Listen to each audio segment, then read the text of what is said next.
The 1990s saw the launch of what would become one of the cultural touchstones of the millennial generation, the original PlayStation. Presented at the 1995 E3 conference after it had already launched in Japan with the most genius presentation in the show's history and born out of a failed venture with Nintendo, pretty much the entire home entertainment landscape as we know it can trace its roots back to one sentence. $2.99. It seemed as if overnight hot cakes were left to go stale, as everyone wanted a PlayStation. And who could blame them? Its launch catalog was a range of the most popular arcade machines at the time, only now you could play them from the comfort of your own couch. Its sales success was already all but guaranteed, only further cemented when the system received a near-endless stream of instant classics. In addition to also getting releases of most of the bangers that released elsewhere, you also got things like Crash Bandicoot, Spyro the Dragon, Metal Gear Solid. And then there's this tiny forgotten franchise you may have heard of that weirdly hasn't had a release since 2013. It's called Gran Turismo. As the new millennia approached, a successor was all but inevitable, and Sony was happy to deliver. No, this is not footage of people waiting for the new iPhone to drop. This is people waiting in line for their chance to buy a PlayStation 2. To many, the PlayStation 2 represents the last true giant leap for gaming hardware, packed with more processing power to bring you more polygons and higher quality textures. Helping this improved eye candy was a launch lineup that, while arguably less stellar than the PS1, did include things like the first Midnight Club game and Ridge Racer 5. And the fact that it was not just a games device. The CD drive of the original had been upgraded to a DVD drive, effectively bringing the end to dedicated DVD players. Like the PS1, its games lineup would eventually be expanded to include not just sequels to most of the original's titles, but also brand new franchises like, just to name the obvious ones, God of War, Jak and Daxter, Ratchet and Clank, and Sly Cooper. Sony was living the good life. Something that had not gone unnoticed in its home country. That $2.99 quote from earlier, that was in response to the previous presentation at that conference. Priced at $3.99 and stealthily rushed out to market to beat the PlayStation, only to be met with retailers who weren't in on this early release, refusing to stock it or anything related to it at all, the Sega Saturn is an example of, if it can go wrong, it did go wrong. But, not wanting to stand idly by while their rival raked in the cash, one day, they launched a dastardly plan.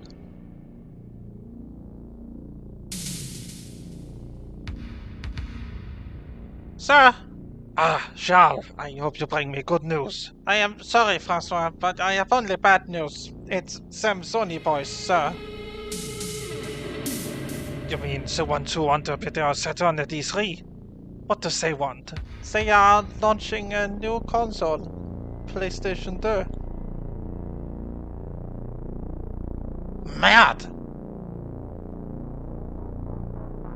What we shall do, Charles, without a console to sell our games on, Sega is good as dead.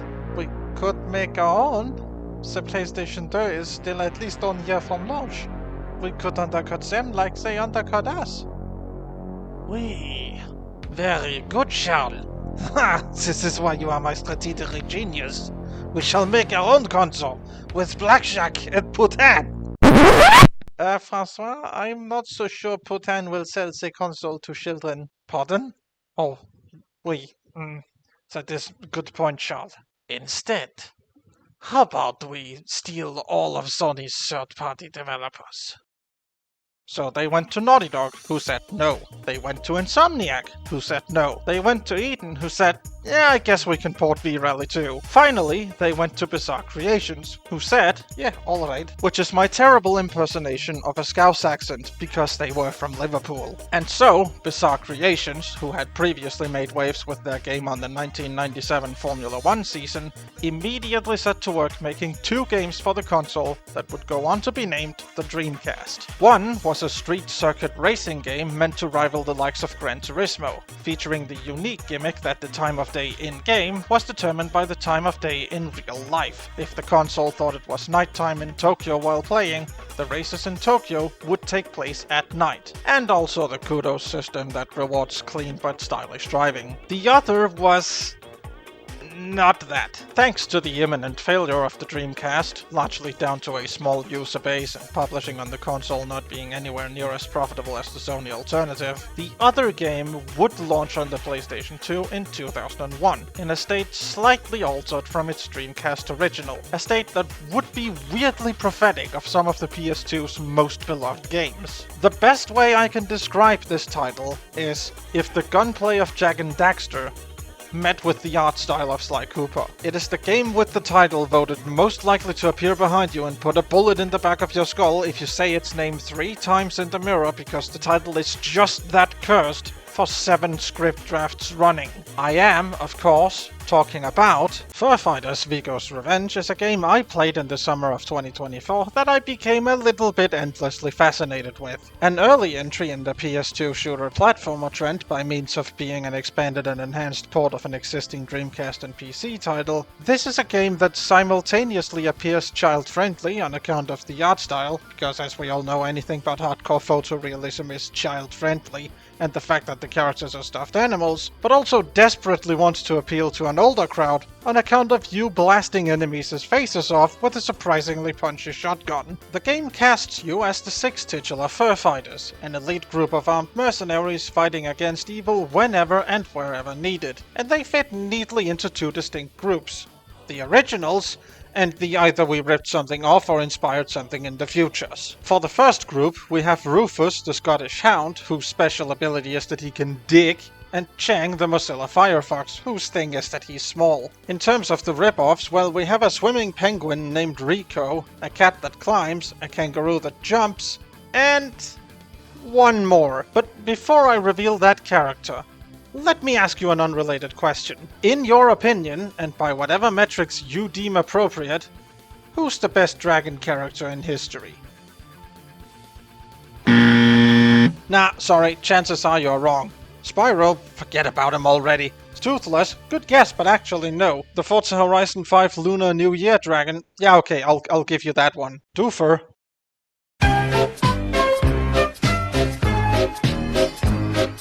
The objectively correct answer is Tweak the Dragon.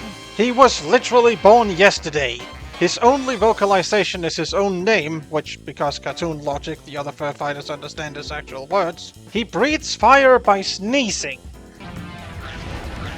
And he's fully capable of holding a gun. You know, when I referenced the I Learned 3D animation thing in the Cinder video, I didn't expect some ex-Bizarre employee to watch that video, rev up their time machine, go back to the 90s, and convince their former self that the best possible dragon character in history would combine a meme from the future so they cannot get the reference yet, with personality traits that might as well have come straight from one of my D&D characters. I'm not joking when I say that if I find someone out there making and selling Tweak plushies, I want at least 7. And while I'm on Tweak, I need to address this at some point, and I don't really see any better chance than right now as we're going through the tutorial level. One of the primary collectibles in this game is babies, which works fine for everyone else, but Tweak is the youngest. And this is him at about a day old. How old can the other baby dragons be? Surely they can't be more than a couple hours from being able to save themselves, right? Also, bonus tangent, the game has you saving baby dragons. This was so unbelievably close to being a candidate for a future Easter/420 special, but it had to be disqualified on the grounds that these aren't eggs. They're babies.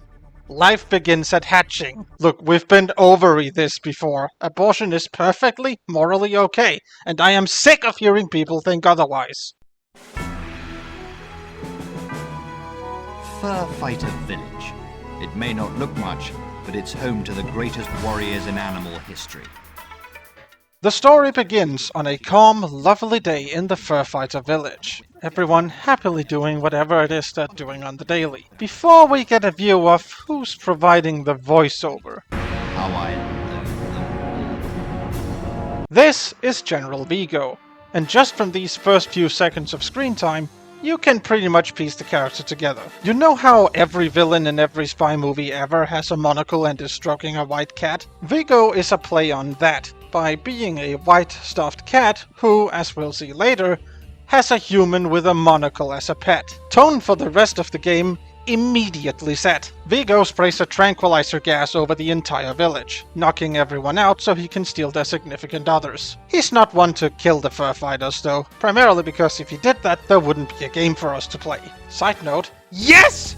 Finally! A certifiably weird PS2 platformer whose plot doesn't kick off because a character with daddy issues happened to find a teleportation device that takes them to the furryverse in the basement.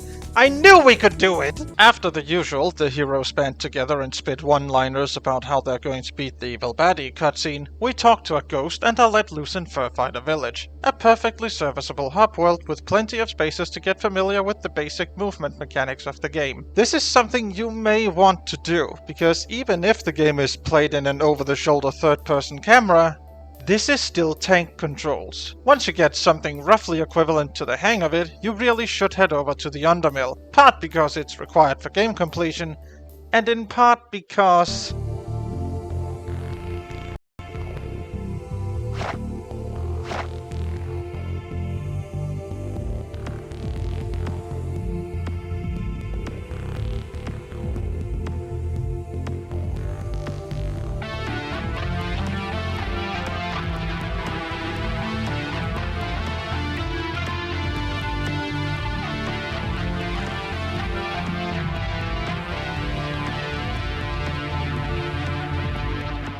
For the sake of anyone who isn't a real OG of this channel and thus might not know what's about to happen, this is where I segue into what I call a soundtrack tangent. The point of which is to highlight whenever there's an impossibly good piece of soundtrack in a PS2 game you've likely never heard of. Except for this VAT, it's gonna work a little bit differently. There's a lot, both good and bad, that I feel needs to be talked about. Most games of this ilk I've played so far fit the same theme of the vast majority of the soundtrack is bland and frankly a bit forgettable, but there are one or two good ones in there. Fur Fighters is no different. Well, it sorta is. See, it technically has alternate versions of most tracks depending on which character you're playing as. And while many of these can easily be classified as undiscovered bangers in their own right, praising the game for having 6 alternate versions of each good overall theme feels a bit like praising Forza Horizon 5 for its dedication to documenting the complete history of the Lamborghini Aventador. Sure, they're awesome and have a pretty glorious V12 noise, but at some point you have to ask yourself if you really need that many slightly different versions of what's ultimately the same car. That said, I am a particular fan of the Undermill theme. Primarily because it sounds like it can't decide if it wants to be an ambient track in Far Cry 3 Blood Dragon,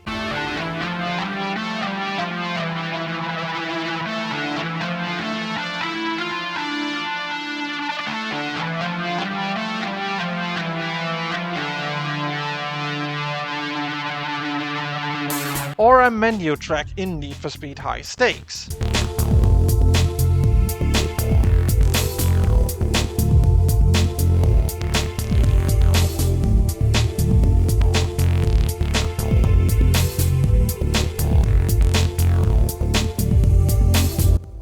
And damn it if I'm not here for that combo. With our jam well and truly got, we take the subway to New Quack City.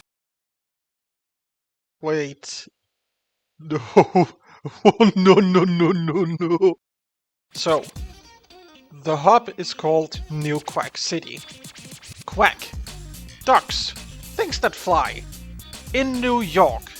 At this point in time. And the boss of this hub is a fire-breathing dragon.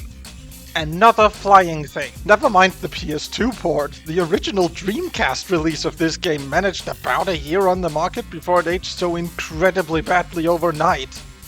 Or, if you will, over morning. The soundtrack tangent here is not much to talk about. I just kinda dig this late 90s hip-hop atmosphere type it presents. The plot for this segment of the game is simple. Vigo is actually a games industry executive whose investors are panicking because they only saw a 29% increase in profits as opposed to the promised 30%. As such, the big man decides to pull a jewelry heist like he's playing a Grand Theft Auto game. This hop starts you off with a simple enough jaunt through the World Quack Center, or if you're playing the later re-releases, the Empire Quack Building. Clear out the ground floor, then enter this elevator by means of making the guard think it's past his bedtime, after which you can take the elevator up. What this level tries to do is teach you to leave no stone unturned. And there's not many better examples than right at the beginning. Barely have you had time for the level to load in, are you presented with a choice of branching paths.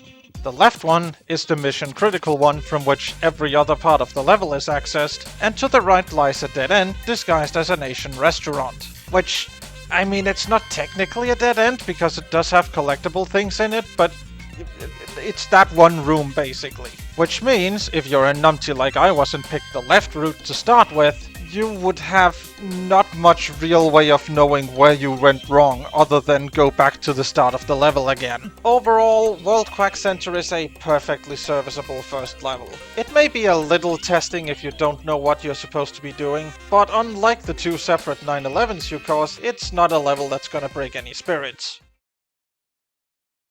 Lower East Quack is a level that broke my spirit. The game deciding to spawn you facing a leaving train is one thing. That all makes sense once you realize that the goal of the level is to reach the next station on foot. But the level itself is a fucking nightmare. The various streets and back alleys form a disorienting maze, which is bad enough as is.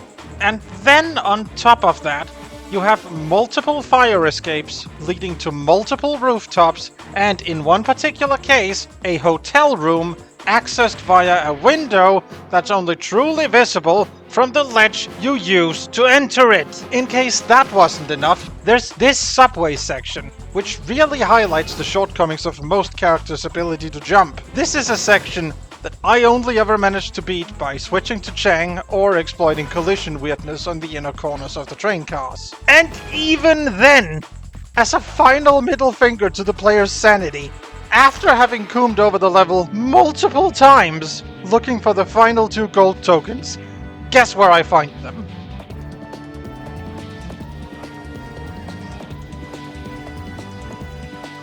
What?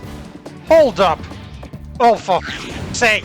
Safe to say, my favorite part of the level was being able to climb high up and then glide back down as Tweak. Bonus points for the part where towards the end of the level, the insta-kill box on the train tracks isn't mapped properly, so you can actually walk on the tracks themselves, then jump over to a part of the level you're not supposed to be able to access, even if enemies spawn over here for no good reason. If you know you can do this, you might think the solution to this baby puzzle is in there somewhere. You might even go as far as to give it a go, but no. Would you like to know what you're supposed to do? That is a water tank that the game expects you to look up, find, and shoot. It doesn't do a particularly good job of standing out, and there's really nothing to draw your eyes up there. In hindsight, yeah, the block of ice is probably meant to be a hint that you'll need to find some water and freeze it here, but it's the connection to look at the rooftop. That's not quite as intuitive as the developers thought. There's a reason the Portal developer commentary makes a big number out of players don't naturally know to look up. So far, World Quack Center has left an interesting first impression, and Lower East Quack left a bad taste in my mouth. Maybe that, combined with my broken sanity, is why I was back to play the next level the very next day. The Quackenheim Museum is what I like to think of as the game's final warning to you. Stop! Turn me off now! Go and be productive with your day! Save yourself! But did I listen when this level's layout turned out to be even more of a maze than Lower East Quack? No! No, of course I didn't. You do realize we're talking about me, right? Aside from a further 20 minutes or so spent looking for probably the most deviously hidden gold token in the entire game, the most notable thing that happens in this level is an introduction to this game's idea of a mini-boss. It's real simple. Shoot it in the eye until it dies. Yeah, there's not much else to say about this level. It's a lot bit confusingly laid out, and I guess the part where you lower the diamond earrings into a vault that's been tunnel drilled into GTA 5 style was kinda fun, but not a whole lot worth talking about, really happens in this level. Thankfully, we're about to have a pretty decent boss level. We start by having Tweak do a halo jump out of a helicopter over the New Quack skyline. Admittedly, it's nowhere near the likes of Ratchet and Clank Up Your Arsenal or even Tools of Destruction, but I'll take what I can get at this point. Upon landing, Tweak realizes something.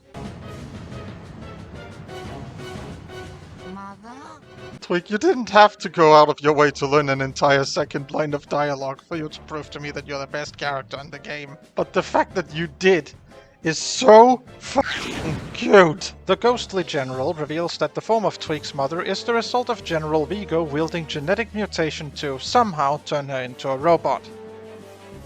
Wait, no, that can't be right. I only just mentioned Up Your Arsenal a few seconds ago, and now it turns out this game predicted the Bio-Obliterator. This is a classic boss fight affair.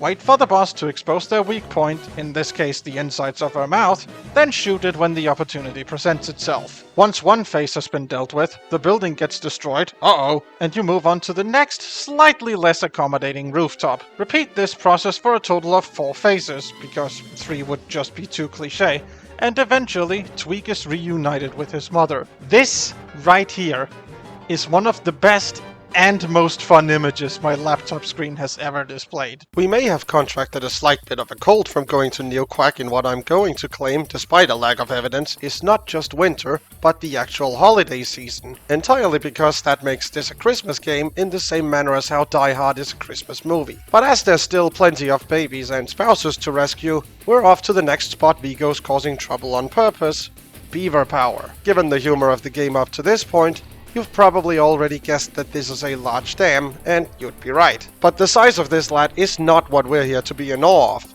because this is where I'm stopping just the short version of the VAT to bring you another soundtrack tangent. Yeah, I'm sorry if you were using these as your checkpoints for switching between the long and short versions. Don't worry, there's an even better crossover point just up ahead. The Undermill was an undiscovered banger, New Quack was pretty solid, but few things could have prepared me for Beaver Power's powers of sonorous seduction. I mean, take a listen to the following section, and tell me this doesn't sound like a track for returning guest star Far Cry 3 Blood Dragon, composed with the instruments and in the style of the factory levels of Pac-Man World.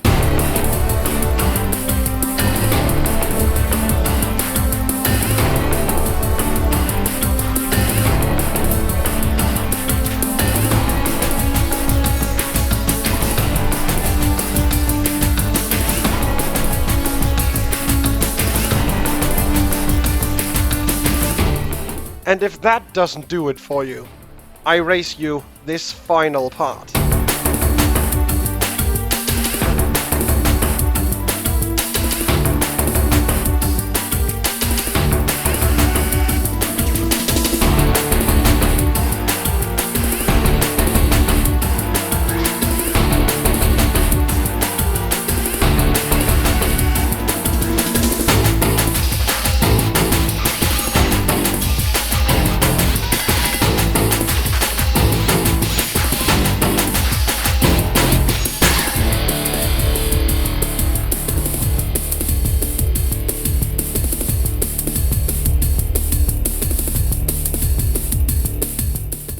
As someone who holds both of these games in very high regard, this is something I didn't know I wanted, but now I don't remember what life was like before I started just casually whistling it every now and then. And this is where it all only gets more interesting. See, around the time I was playing through this hub world, I discovered something when I looked up the soundtrack on YouTube for some casual listening. As part of this playlist, someone had uploaded parts of the soundtrack claiming to have been involved with the composing of those pieces, which included the basis for Beaver Power. That someone is called Michael Pummel, a name that does appear in the game's credits, and generally seems like, yeah, this could be the guy. Based on the uploads to his channel, I'll make an effort to point out whenever a level uses one of his themes, which actually means I have to retroactively point out that all of the boss themes, which seem specific to the PS2 version appears to have been done by him. Naturally, having discovered the actual YouTube channel of a composer of a Beaver Power level banger,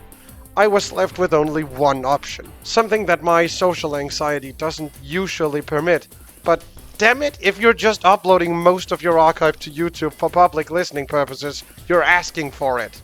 I left a comment scolding him for making it go this unnecessarily hard. Not only did he respond within the day, but he took it well.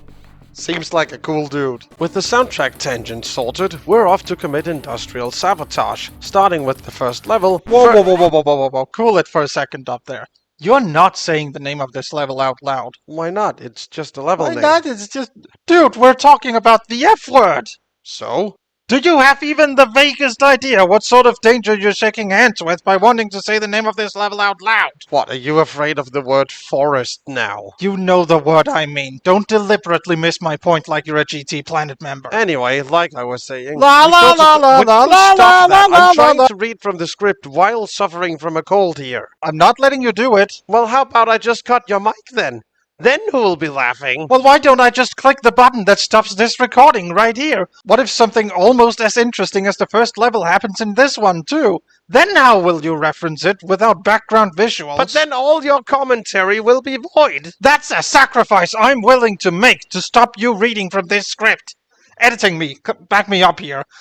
Speaking the name of this level is a very bad idea. Thanks, Bay. See? Editing me agrees. You're categorically outnumbered. Fine. Be like that. Let's just get this bit over with. We go to the level that shall not be named. Another to add to the list of levels that slowly chip away at your sanity.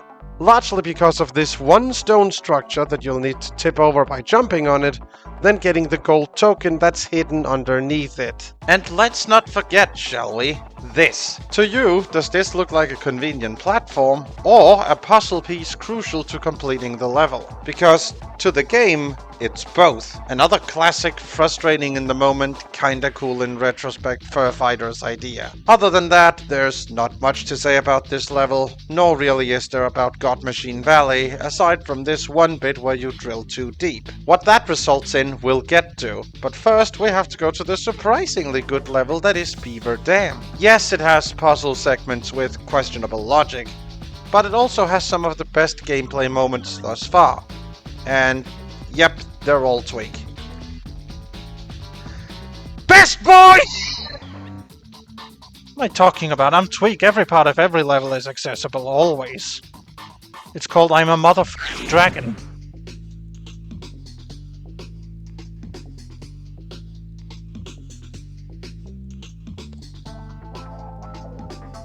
Ha! Fuck a you game! Best boy defeats everything once again. It also, as is mandatory for a final normal level in a hub world, has a boss fight that may superficially look similar to Metalhead from Spyro 1, but is another classic case of shoot the eye until it dies. This is wrapped up with another shoot at the boss until it dies boss fight, in which Rico comes over all stereotypical. Although I must say, I think I prefer you with a bigger butt. All in all, Beaver Power, I mean, it was only about alright on its own merit, but it was arguably a step up from New Quack.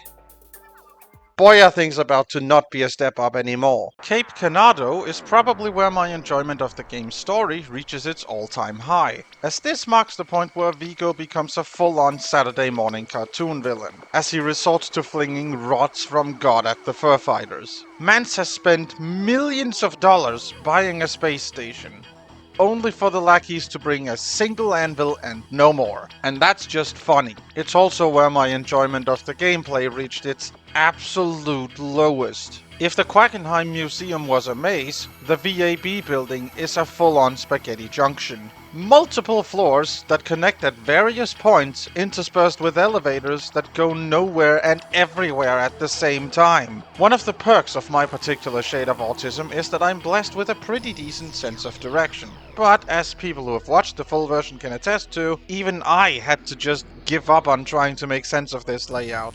My brain can't handle it. Congratulations, Bizarre, you cured me of my precious autism. I hope you're happy. By comparison, the LF facility and Space Station Mir are just disappointing. But Mir does have the benefits of a boss fight that fakes you into thinking you'll be killing an alien, only to throw a copyright lawyer at you instead. As well as being the one time a level in this game actually loops around. Which of course means it's the one time I distrust the game's ability to do so. I can't not make the wrong decisions in this. And just to top it all off, while it has grown on me to the point where I no longer feel like making a big deal out of it, I do still find the space music unbelievably disappointing. In a genre that has things like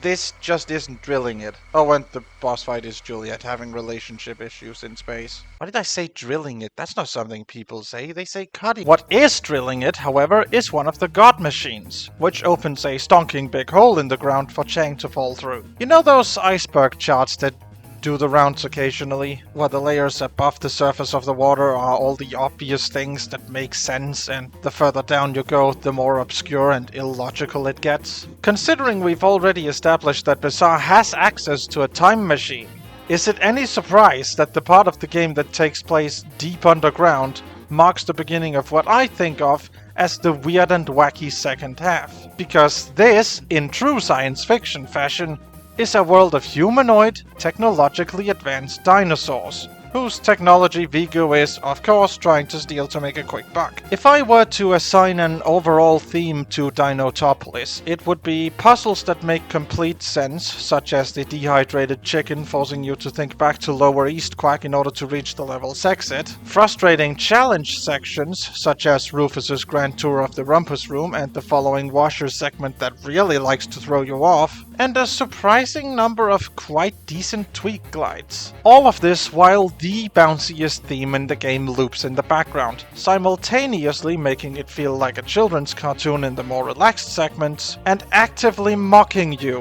when the game throws what feels like hundreds of enemies at your face. Or if, say, you're missing 2 gold tokens in the Rumpus Room, and the online guide you're following is not only based on the Dreamcast version, but also implies that there may or may not be missable tokens in everyone's favorite, say it with me, a mission-only area. Ignoring this, however, it's a fairly simple set of levels, which leads to the first instance of a boss fight that actually requires thought. You see, you can't just shoot Esmeralda and occasionally do enough damage to eventually win the fight. You have to pop the floaties she's standing on. This may or may not be obvious to you on your first play, but at least the game sticks with that rule for the entirety of the boss, so, you know, there's that. While Bungalow and Esmeralda sort out their relationship issues, why is that a recurring theme in this game? Vigo has well and truly lost it, mainly because he's lost most of his forces at this point. So he has a genius idea. Bring them back from the dead with an ancient magical ritual.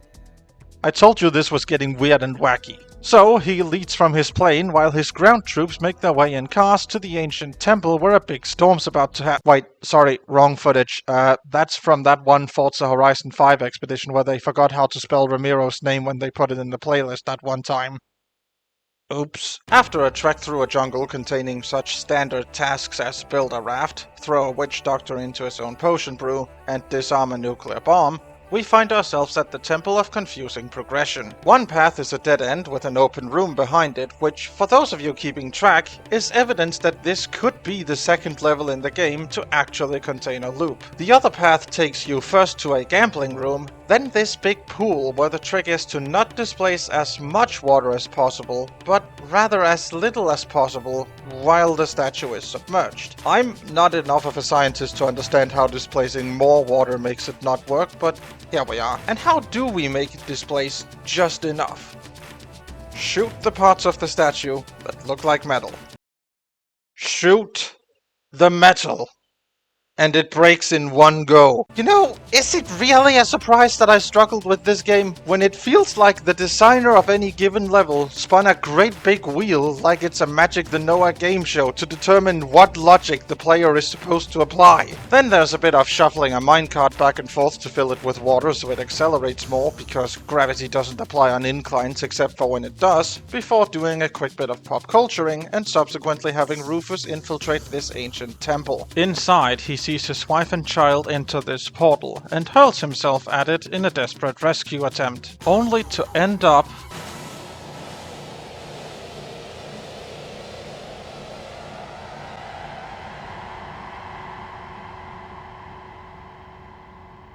and this, ladies and gentlemen, is where this comedy video on an old PS2 game becomes an Expo parody. Skelebears, flames, spirits trapped in the walls. This is hell, isn't it? We talked to the island game DM who hints that we should distract the bear imps flying around. To do this, we have to shoot these pools of what looks like water, but based on how they catch on fire when shot, is probably petroleum, actually. You have to stand pretty close to shoot it, so it's probably the muzzle flash that lights it up. It's arguably just the vapors that are on fire. As far as I know, everything checks out for this to just be petroleum. Oh, right, I was doing a bit. Upon completing this task, we're given the key to something called the Door to Nowhere, which, when unlocked, takes us here. Huh. A creepy hotel hallway.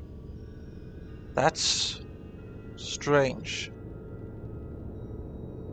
At one end of the hallway is an elevator. Approaching it triggers the following cutscene.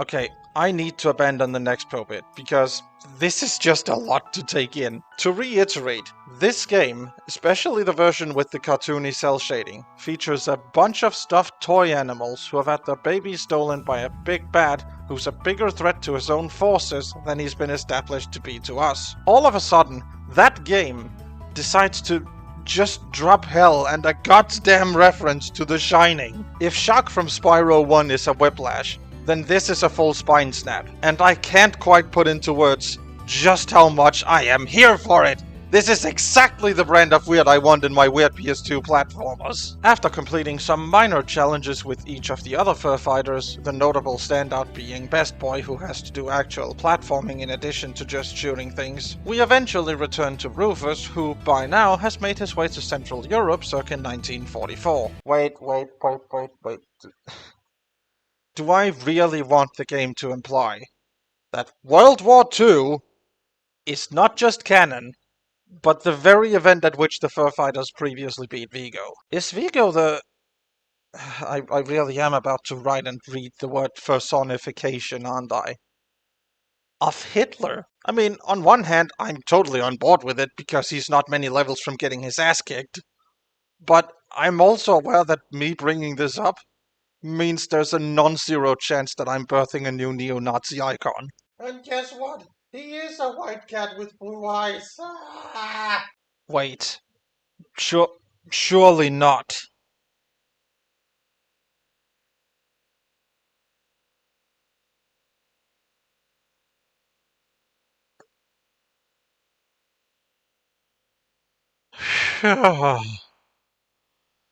Oh, I was just about to have a panic attack at the thought of having to do a whole blue dubba-dee-dubba-die bit because it turned out that Vigo's fur was blue as well.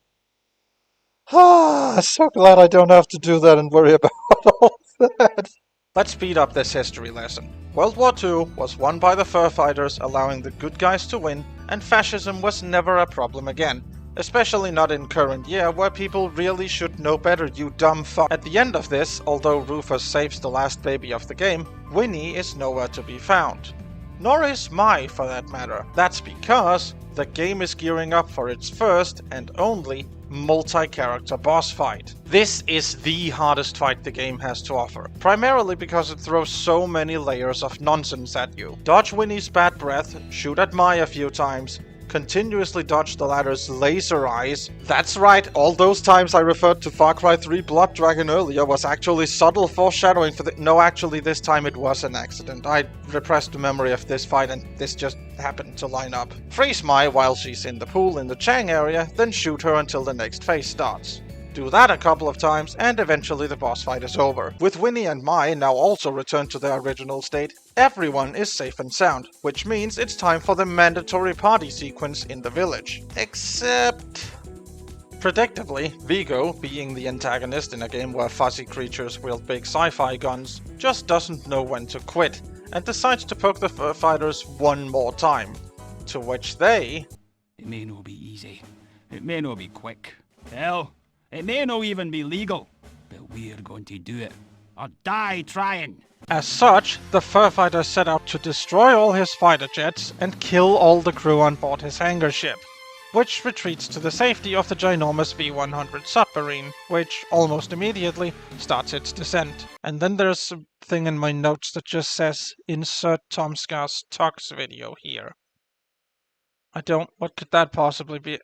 Oh, I get it. It's a fucking Aquaman joke. I see. I'm very good at this. Okay, let's not rush it this much, because I want to show off just how unreasonably funky this Michael Pommel-composed spy movie-inspired music of this hobworld is. With its special gimmick of each level has a unique theme, which also sadly means that each character doesn't get a unique remix. The HMS Vigolina is an indoor level, and for anyone who's been keeping track, the shiver that sentence just sent down your spine is, for once, not entirely justified, as most areas in this level are no more than 1 or 2 rooms away from the central loop that forms the basis for this level.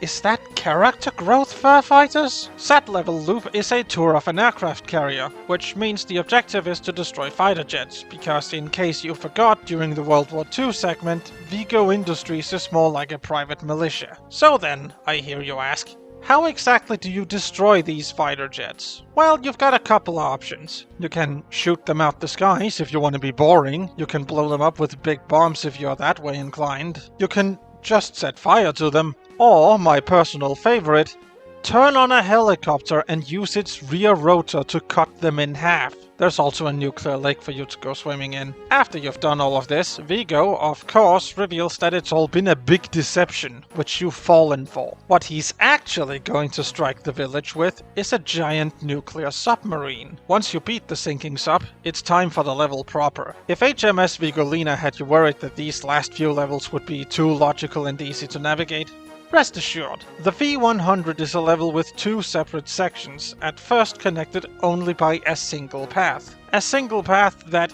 is hinted at, but is as ever much more obvious in hindsight. Thank you for getting rid of those nasty bears. I was afraid I might have to launch myself out of the torpedo bay to escape. There's a reason there's a Rico telepoint in that torpedo tube. You have to launch yourself out of it to complete the level. Turn the 2 keys you acquire throughout the level at the same time by remembering that guns are the answer to every question this game asks, then have the sub fire a torpedo at itself, at which point... You've disabled my little submarine. No matter, it has served its purpose. That, right there, is an orbital drop island. Yes, it is implied to be volcanic, which makes this yet another in the collection of PS2 platformers whose final level is a volcanic wasteland. But it's the part where Vigo, after the whole Rods from God fiasco, evidently decided, yes, I shall use this space station to hide my own tropical getaway, and I can't help but love that a little. This level is the final gauntlet, tasking you with first defeating a few mini-bosses as Chang, then racing to catch Fifi as Rico, and then, in true final level fashion, an actual gauntlet against an unreasonable number of foes, where all the cards are stacked against you. The Kaya equivalent is simple enough because defeated and exercised enemies track across deaths, so even if you're the worst possible player of that game, you'll eventually get through it. The Eternal Night equivalent is more of a pain, but as long as you focus your fire, and remember that fire is particularly useful against ghosts, and make good use of the magic refill, it really shouldn't take all that long. In Asterix at the Olympic Games, you can just twister combo your way to success, or if you're a true madman, you can also just use it to farm 1 billion helmets you'll never need to spend. What the hell is wrong with you? In Fur Fighters, you're up against 100 bears!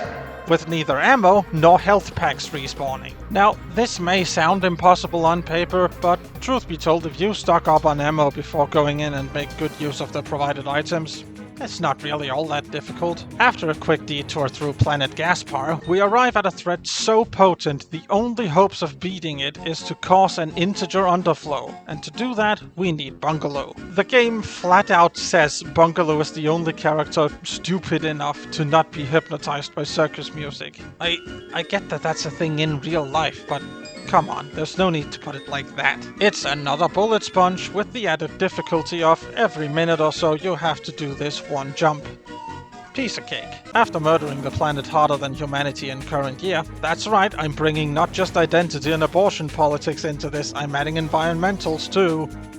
Rufus goes off to fluff the unfluffables, better known as... Look, I know me insinuating that some flavor of intense hallucinogen was making its way around the office is a bit of a recurring theme for these weird PS2 platformers. But how else can I describe that the developers thought fighting Beach Babyfied Bambi and Thumper was a good idea? Simply shoot them until they die, then move on to the final room of the level, where Tweak has to disable a ginormous VTOL fighter and kill Fifi. Unbelievably, what puts Vigo over the edge to come and deal with us personally is not the death of his beloved human pet, but the fact that we've ruined his... crater. Man's got priorities.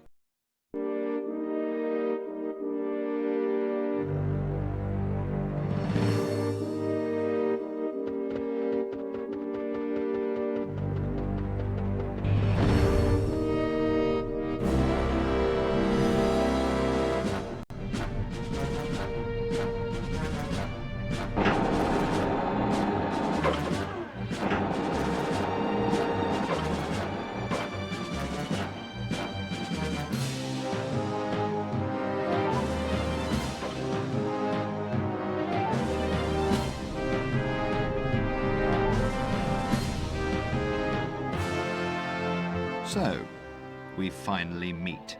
Tweak! Always have to spoil the drama, don't you? You little twerp. Time to fight for our happy ending. General Vigo has a ton of hit points, and on top of that, doesn't need to reload, ever. It's a tough fight, but happiness has to be fought for.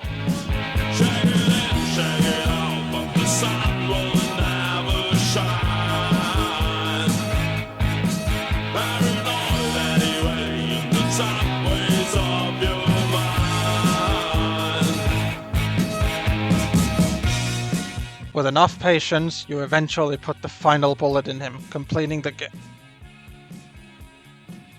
Why did you just open a passageway rather than show me the final we beat the boss cutscene game? Oh well, can't hurt to check it in, check it out, can it?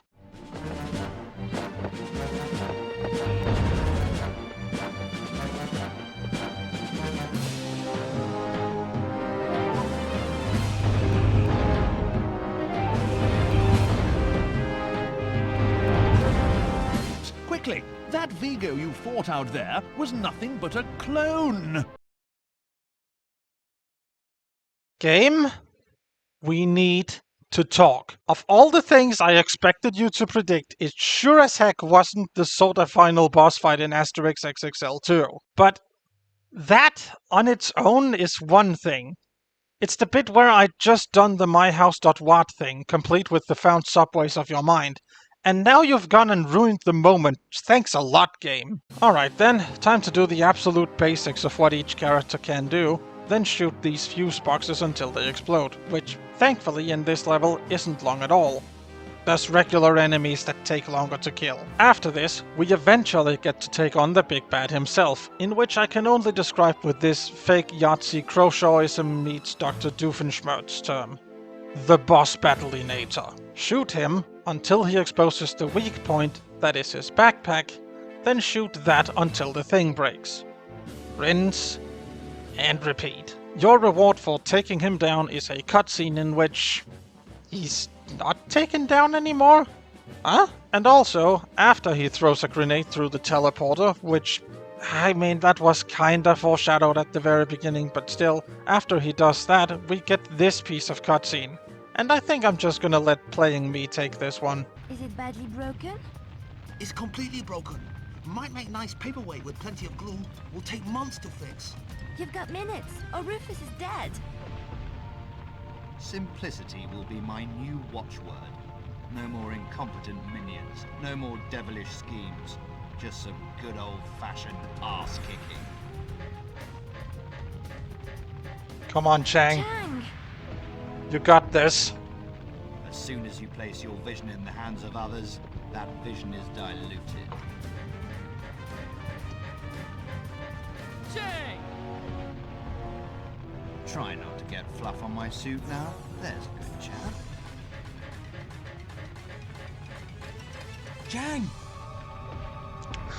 I really hope that the last Any last words, Rufus? firefighter. Behind you? Aw.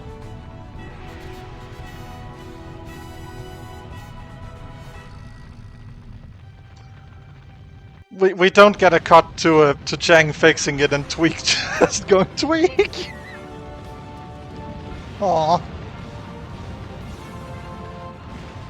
Now I'm disappointed in you again, game. It was right there. And that, finally, is the end of Fur Fighters. I'm not kidding when I say I've been dreading making this post-game talk for this game for weeks, because where do I even begin? Do I talk about how the gameplay is a fine enough shooter once you get used to the control scheme? Because that's what it is. Do I talk about how much I enjoy the story in the weird and wacky second half because of just how off the rails it goes? Because that's what I do. Do I talk about how I picked this game for being yet another entry in the series of let's take game developers who are famous for something entirely different and then look at the weirdest game they've made? Because it's what I did. Do I talk about just how much the space levels in this game suck? Because they do. They really do. Do I talk about how much the soundtrack for Beaver Power f***s? No, because if there's one thing I hope people have caught on to over the course of this, well, I guess it is a series, isn't it? It's that Beaver Power f***s. Fur Fighters is the weirdest PS2 platformer I've played so far, which in and of itself is weird because of how hilariously simplistic everything appears. There's no gritty, dark fantasy story that takes itself way too seriously and thus is great for making fun of. There's no unnecessarily convoluted combo mechanics. Cross that one off your bingo cards. And the vast majority of the gameplay elements feels like they were put together in 5 minutes. But maybe that's just it. Maybe, because each individual part of this game is as uncomplicated as it is, this manages to be a whole game that's just slightly more than the sum of its parts. Are we talking a game that, by right, should be mentioned in all the same conversations as Jack, Ratchet, Sly and the like? No, I'm not sufficiently deluded by recency bias to think that. But I do think it belongs 1 or 2 rungs above the likes of Scalar and Kaya. Because, if nothing else, what this game has above those two is charm. Unlike many other developers who might make a game like this once for the sake of being able to say they've done it, Bizarre Creations would until Activision shut at them in 2011 after they sent Blur out to die by releasing it not just in the middle of May, but within a week of similar commercial failure upon release turned cult classic and video essay darling Razer Split Second, continue to be, well, bizarre. Most notably, spinning Geometry Wars into its own separate game, and would even develop another shooter game titled The Club, Which... Okay, so... I've admittedly only read the Wikipedia entry on this one, but I'm getting huge Ratchet Deadlocked vibes, so I might just have to look into that one on my own time. That is what I enjoy about going through a developer's back catalog. All these weird and wonderful games that I've never had much of a chance to play before. In a world where people for whom gaming is definitely an unhealthy addiction constantly demand new annual hits of dopamine of increasingly bigger scale, maybe Sheila from Spyro 3 put it best. You know, sometimes you just long for the simple, old-fashioned pleasures of yesteryear, don't you? And maybe, just maybe, you'll find that the real tweak was the tweaks you only met along the way because you took a chance. Yes, that was a joke about how most VATs of mine die before they reach a few hundred views, and yet the Cinder one is still going strong at 40,000. 40,000 views? What the fuck?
So, I've gone done and played a little bit more, and I've unlocked a few of the cheats that are available in this game, because of course, you know, this being a game of its age, there are cheats that are a thing that you unlock. They're not a thing that you pay for with real money and all of that. And there are just a couple that I would like to show off. You know what, let's go. New Quack City is actually a pretty okay place to show. I could go to New Quack, or I could go to the soundtrack that bangs more. Let's go show them off in Beaver Power, why not? So, here we are. And the first cheat is one that you're seeing in action right now. It's called Tweak is fucking invulnerable. Always good to see invulnerability cheats, because that just... it opens the game up so much to just...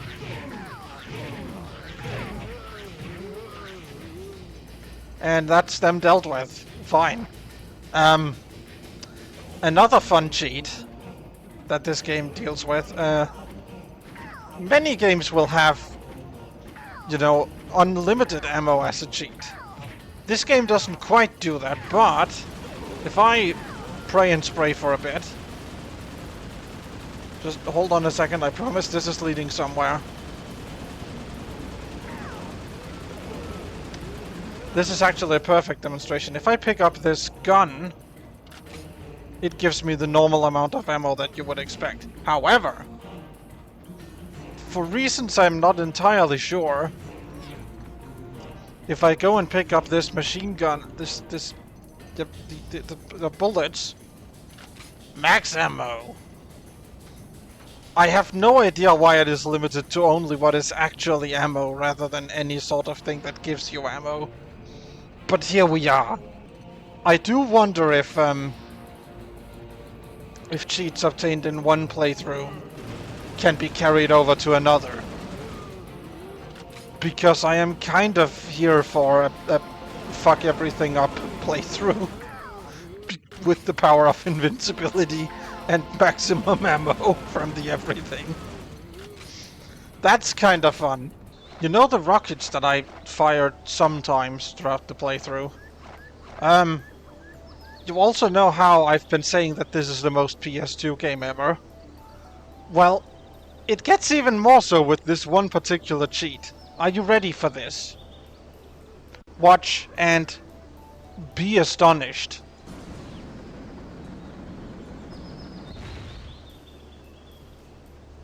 I have no control over the rocket while it is doing its thing, but there is a cheat that basically turns the rocket into the shittiest Visibomb imaginable.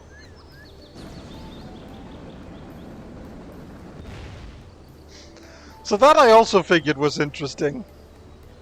And then I discovered that there was one more cheat. There is one more cheat that's very interesting in this specific version of the game. If you have played this game, you know exactly what's about to happen. Normally when I shoot, well, any sort of living thing in this game, the game, because you know it's a, this is a children's platformer shooter, so where you play as a stuffed animal. Normally, when I shoot anything living in this game, you will see the stuffed animal fluffing come out as a sort of indicator of, oh, this is child-friendly blood. Here's the thing, the European version of the PS2 release of this game has a cheat that does this. It is now just actual blood and it does a splat.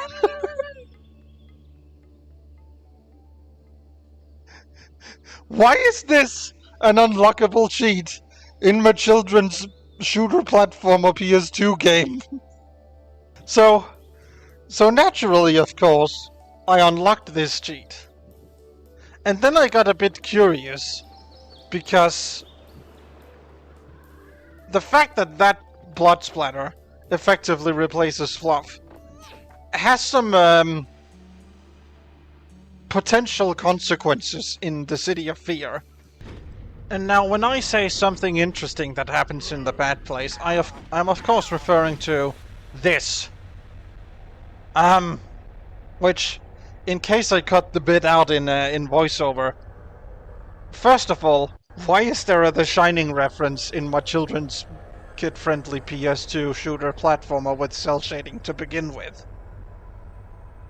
But once again, it gets worse on the PS2 version. Because there are those elevator doors, what do the thing that I have demonstrated already. So here's, actually this is a perfect little reminder. Normal game, it's fluff, with the cheat on it's blood. Now, I discovered that cheat and I of course wondered, does that also apply to the elevator cutscene, The Shining reference? Let's go find out together, shall we? I say that as if I don't already know, and that's why I'm doing this.